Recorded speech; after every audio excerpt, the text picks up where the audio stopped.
नहमदुहु व नुसल्ली अला रसूल करीम अम्मा बाद।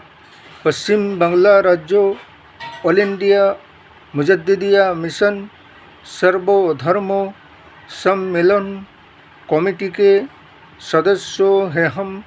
मोहम्मद आसिफ इसके अलावा सर्व भारतीय जातीय कांग्रेस नेशनल इंडिया गठबंधन पश्चिम बांग्ला राज्य कांग्रेस कमेटी के सदस्यों हैं हम।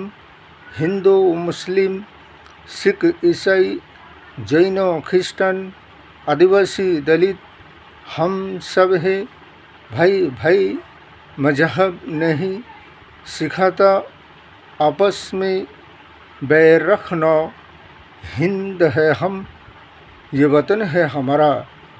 इसीलिए तो कहते हैं कि सच्चाई छुप नहीं सकता है बनावट के उसूलों से, और खुशबू आ नहीं सकता है कभी कागज़ के फूलों से।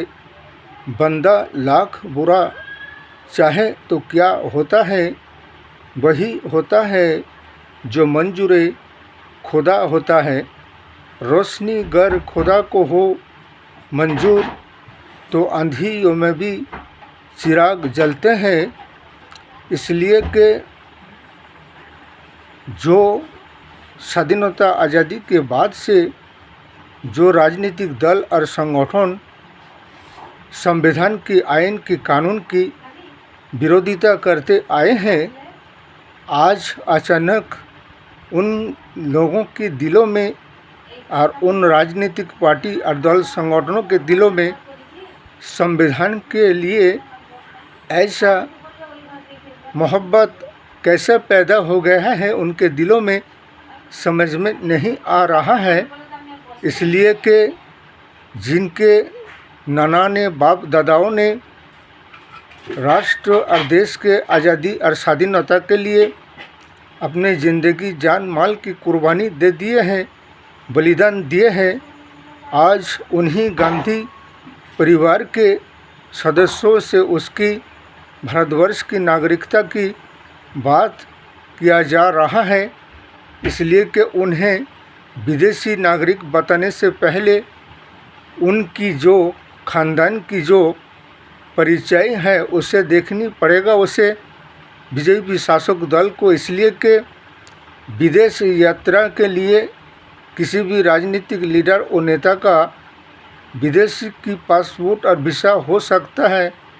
किसी ऐसे राजनीतिक नेता का विदेशी वीज़ा पासपोर्ट होने का मतलब ये नहीं कि वो विदेशी नागरिक है, वो भारत का नागरिक नहीं है।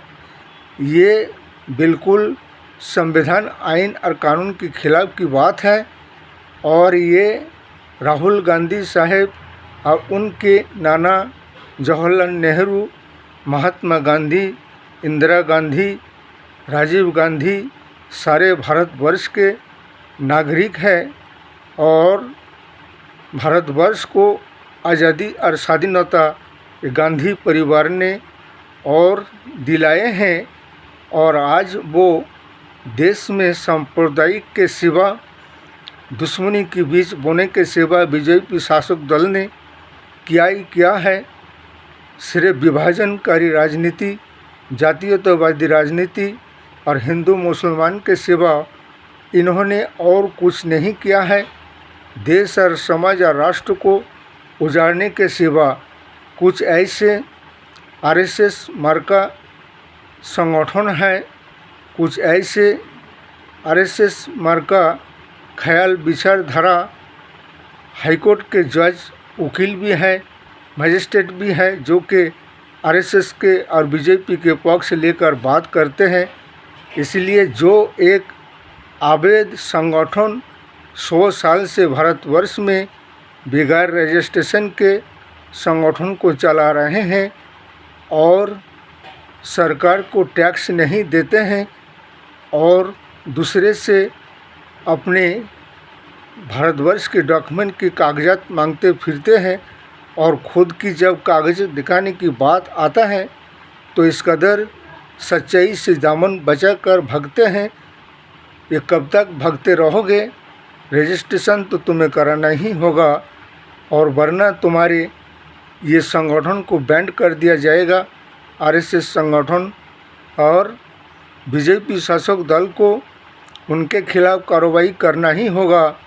अब तक तो कोई दूसरा संगठन होता तो उस पर बैंड लगा दिया जाता, लेकिन जब कोई ऐसे एक आरएसएस संगठन है जो कि देश और राष्ट्र और समाज में दहशत और आतंक मचा रखा है, ये आतंकवादी संगठन, और ये इनसे जब कागजात मांगा जाता है वो कागजात तो नहीं दिखा सकते हैं और ना ही रजिस्ट्रेशन कराते हैं, बल्कि देश को, समाज को, आइन को, कानून को फांकी दे रहे हैं और फिर अपने आप को बहुत बड़ा देशभक्त बताने लगते हैं।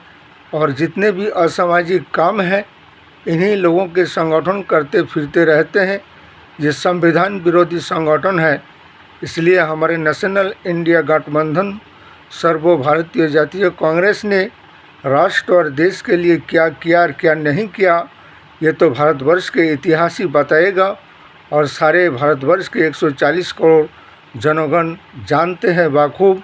इसलिए आने वाले समय में नेशनल इंडिया गठबंधन सर्वभारतीय जातीय कांग्रेस को जयी बनाइए और देश और राष्ट्र और समाज का डूबते हुए नैया को बचाइए, और ऐसे देश और राष्ट्र को बर्बाद करने वाले, उजाड़ने वाले और दुश्मनी और सांप्रदायिक का बीज बोने वाले राजनीतिक दल और संगठन को से देश और राष्ट्र को बचाइए।